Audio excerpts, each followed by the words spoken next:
Hey, today we're here with Clif Sandlin, our favorite closing attorney, and we're going to talk about the two different options that you have as a buyer or seller if you cannot make it to the closing table physically.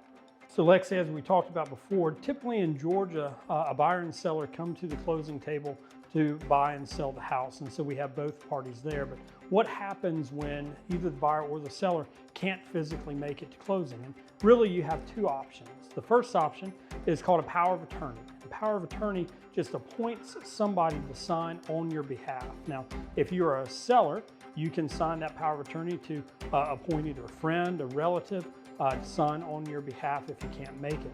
For the buyer, the power of attorney requires that you go through and get your lender's approval, and each lender is going to have specific requirements about who can sign as power of attorney for you.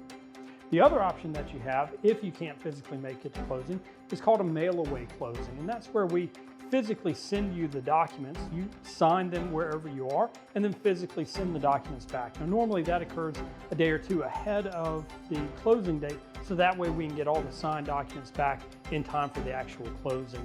Again, if it's the seller side, it's relatively easy. We find a place for you to sign, send you the documents, you sign, have those documents witnessed and notarized, and then mail them back to us. On the lender side, again, does take some approval with the lender about where you can go, what you can sign, and who you can sign with. But same basic idea of signing the documents and then physically sending them back. And those are your two options if you can't physically make it to closing. Well, thank you, Clif. I'm Lexy, your Georgia Realtor. Follow for more real estate.